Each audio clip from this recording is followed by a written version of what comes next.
Pero muy buenas tardes para todas aquellas personas que acostumbran a seguirnos permanentemente en estos espacios de reflexión, en donde generalmente abordamos temas de interés tanto nacional como internacional, si las circunstancias efectivamente lo ameritan. Hoy me quiero referir una vez más a la decisión de la Corte Suprema de Justicia de Colombia, que a través de su sala de instrucción acaba de dictar medidas de aseguramiento contra el presidente Uribe Vélez, a pesar que por la información que tenemos todos no existen los dos indicios graves de que habla la ley colombiana para poder imponer la medida de aseguramiento. Los mismos ponentes o los mismos magistrados que resolvieron el asunto en el sentido de imponer la medida de aseguramiento tuvieron que hacer una especie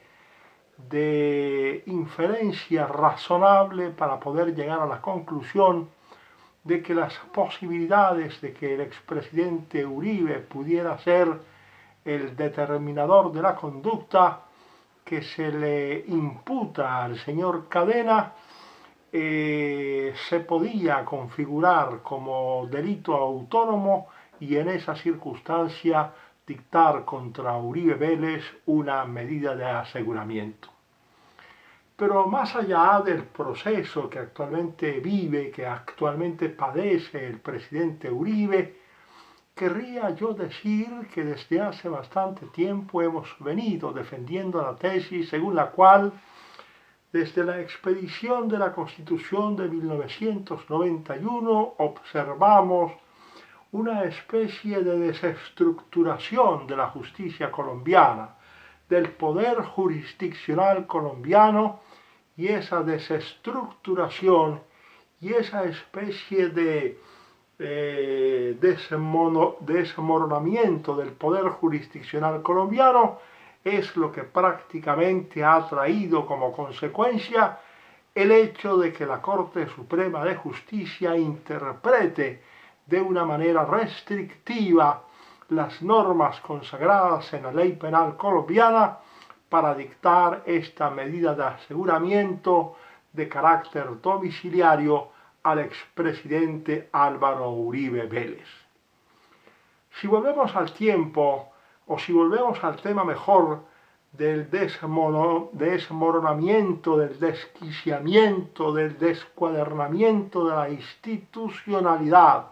especialmente en la rama jurisdiccional del poder público, necesariamente tenemos que poner los ojos en la Constitución de 1991, que fue el estatuto que introdujo en la Constitución colombiana la posibilidad de que las altas cortes fuesen designadas o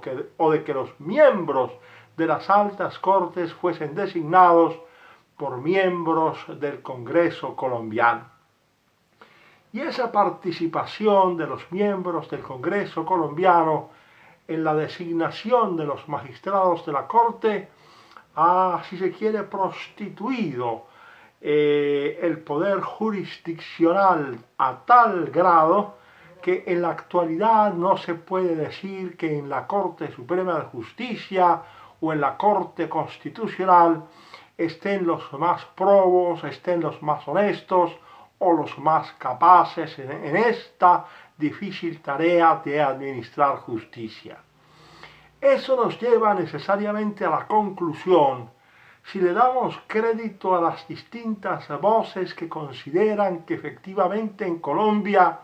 hay una conspiración de la izquierda en marcha para neutralizar a Uribe y para neutralizar a las fuerzas democráticas con el propósito de apropiarse en su beneficio de las instituciones políticas, como ocurrió por ejemplo en Venezuela, o como ocurrió por ejemplo en Nicaragua, o como ocurrió por ejemplo en Cuba, necesariamente tenemos que llegar a la conclusión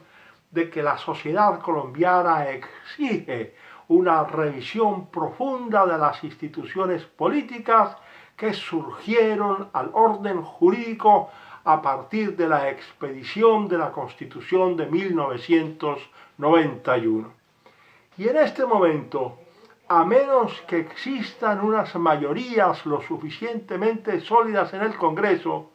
para sacar adelante un proyecto de reforma constitucional en este sentido, que no implique solamente la reforma al poder jurisdiccional colombiano, sino también la reforma al poder político, es decir, al Congreso y a otras importantes instituciones que reclaman cuanto antes una reforma profunda, pues podríamos intentar lograr esas reformas a través de las vías ordinarias, tal como lo establece la Constitución. Pero no debemos olvidar que la Constitución colombiana también establece un mecanismo que por excepcional no deja de ser un mecanismo consignado en la Constitución Política de Colombia, que no es otro que la convocatoria de una Asamblea Nacional Constituyente que podría ser el primer paso para que se pueda reformar la Constitución Política, tanto en lo que tiene que ver con el poder jurisdiccional colombiano como en lo que tiene que ver con el poder legislativo en Colombia. Y esas reformas deben ser tan profundas que no quepa la más mínima posibilidad de que a través de mecanismos que desestructuran la constitución política y el ordenamiento jurídico, como el famoso Acuerdo de Paz del año 2016, o como el movimiento de la séptima papeleta del año 1991, se puedan modificar esas instituciones. Porque estas instituciones de 1991 surgieron de una circunstancia excepcional que no satisfizo a la opinión pública, que no satisfizo a la sociedad, sino que se trató en su momento de una constitución que involucró elementos completamente desconocidos y completamente ajenos a nuestra tradición jurídica colombiana. De tal manera, mis amigos, que simplemente les dejo la inquietud de que más allá de lo que esté pasando en el proceso concreto en contra del expresidente Uribe Vélez, de lo que se trata aquí es de asumir la defensa de las instituciones políticas,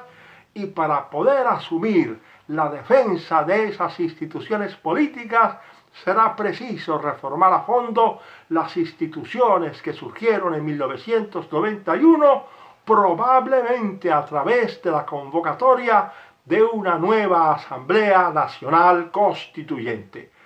Muy, pero muy buenas tardes para quienes me hayan querido escuchar en esta tarde del día 7 de agosto del año 2020. Hasta pronto.